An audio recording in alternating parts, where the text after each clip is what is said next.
नमस्कार स्टूडेंट्स, मैं Suresh Kumar, assistant professor government college Jalore आपका स्वागत करता हूं।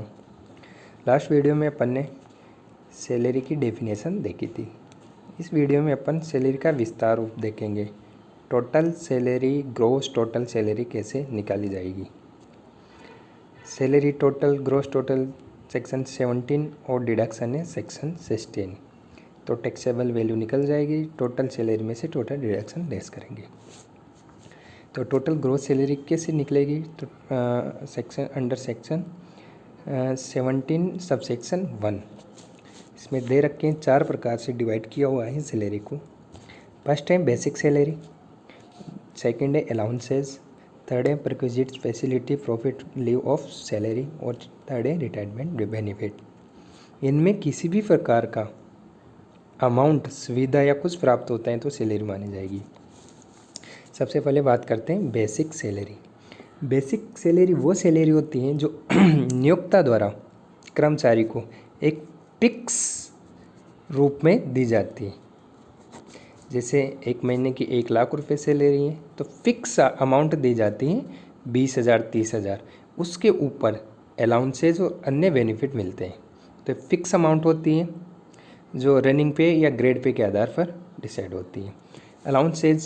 अलाउंसेज वैसे 3 प्रकार के होते हैं। कुछ अलाउंस होते हैं जो फुली टैक्सेबल होते हैं, कुछ अलाउंस होते हैं जो फुली टैक्स फ्री होते हैं और कुछ अलाउंसेज होते हैं जिनका कुछ भाग तो टैक्सेबल होता है और कुछ भाग टैक्स फ्री होता है। जैसे टीए, मेडिकल, एचआरए, बहुत सारे अलाउंसेज, चिल्ड्रन अलाउंसेज सब हैं। उसके बाद है परक्विजिशन फैसिलिटी, यानी कि अनुलाभ, सुविधाएं, वेतन के स्थान पर लाभ।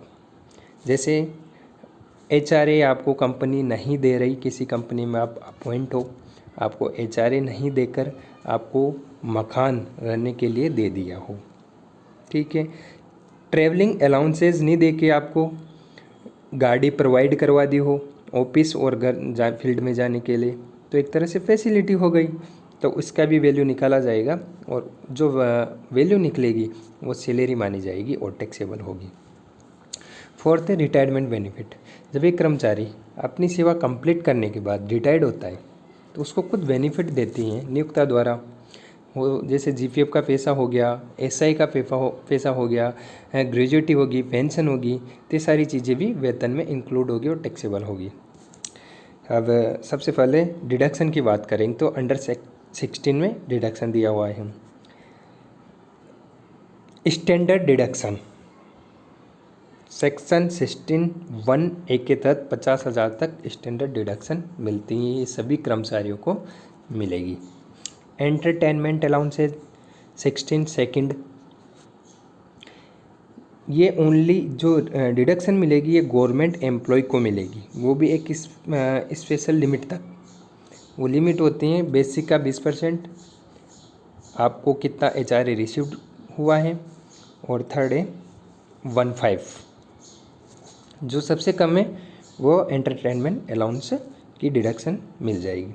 एक professional and employment tax paid, अगर किसी कर्मचारी ने एम्प्लॉयमेंट टैक्स या प्रोफेशनल टैक्स दिया है तो 16(3) के अंतर्गत डिडक्शन मिल जाएगी और टैक्सेबल इनकम निकलेगी।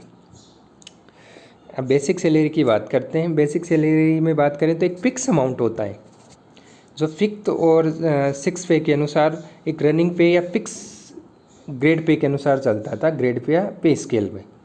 जैसे कोई कर्मचारी है तो एग्जाम्पल के अनुसार मैंने एक पे स्केल लिया हुआ है 15,400, 19,800 और 23,000। तो जो कर्मचारी फर्स्ट में अपॉइंट होगा वो 15,000 रुपये पर मंथ में अपॉइंट होगा, लेकिन 1 साल बाद उसको इंक्रीमेंट मिलेगा। जो इंक्रीमेंट मिलेगा कंप्लीट 1 साल होने पर वो 400 रुपये मिलेगा। तो दूसरे ईयर जो पर मंथ सैलरी मिलेगी वो 15,400 मिलेगी। ऐसे रेगुलर चलता रहेगा। फिर 19,000 जहाँ तक हो जाते हैं, 19,000 के बाद जो इंक्रीमेंट अमाउंट है वो 800 रुपये हो जाएगी। वैसे इसको अब 1 जुलाई को इंक्रीमेंट कर दिया और 3% इंक्रीमेंट हो गया। और प्राइवेट कंपनियों में अपने रूल्स हैं, उनके अनुसार इंक्रीमेंट मिलता है। बेसिक चार्ज में क्या क्या लेंगे, या तो ड्यू बेस, जो सैलरी ड्यू बेसिक में ड्यू हो गई तो वो उसी मंथ और उसी ईयर में टैक्सेबल होगी, रिसीव्ड बेस में अपने आप होगी। सैलरी को वैसे नॉर्मल एक्रूड जो उपार्जित हो गई लेकिन प्राप्त नहीं हुई है तो वो भी टैक्सेबल उसी वर्ष उसको शामिल किया जाएगा। एडवांस सैलरी, इसी वर्ष की सैलरी इसी वर्ष में अगले वर्ष की या अगले महीनों की सैलरी मिलती है तो इसी वर्ष टैक्सेबल होगी। प्रीवियस ईयर, अब प्रीवियस ईयर वो ईयर होता है जो असेसमेंट ईयर से ठीक पूर्व का वर्ष होता है। अब ये गवर्नमेंट कर्मचारियों के लिए 1 मार्च टू 28 फरवरी होता है। वैसे नॉर्मली बात करें अपन तो 1 अप्रैल से 31 मार्च होता है, लेकिन गवर्नमेंट एम्प्लॉय में 1 मार्च से 28 फरवरी होता है। क्यों होता है? क्योंकि गवर्नमेंट एम्प्लॉय को जो सैलरी होती है अगले महीने की 1 तारीख को ड्यू होती है।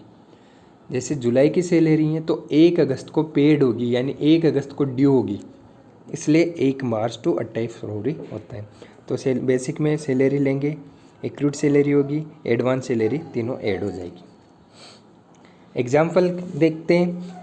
Computed the basic salary of Mr Ravi for the previous year 19-20 from the following information.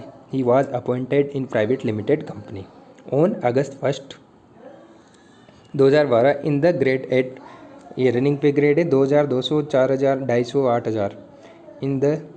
In tile salary 3200।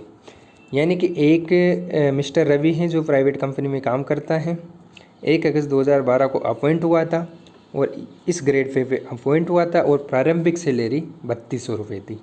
जब 2012 की सैलरी है तो अपन को तो 2019 और 20 की निकालनी है, और निकाल कब रहे हैं? 20 और 21 में। तो अपन को जो टैक्स देंगे 19-20 की आय पर टैक्स देंगे। तो अपन सबसे पहले 19-20 तो अपन 2012 से लेकर 2020 तक की अपन सैलरी निकाल लेंगे। तो 1 अगस्त 2012 से 31 जुलाई 2013 तक 3200 रुपये। उसके बाद 200 रुपये का अपन इंक्रीमेंट लगाते हुए जाएंगे। जब 4000 होगी तो 4000 के बाद 250 रुपये का इंक्रीमेंट आ गया। तो 4000 के बाद 4200 की जगह 4250 और 4500। अब अपन बात करेंगे लास्ट ईयर की जो 19-20 है, उसमें अपन सैलरी कब लेंगे? 1 अप्रैल से 31 मार्च।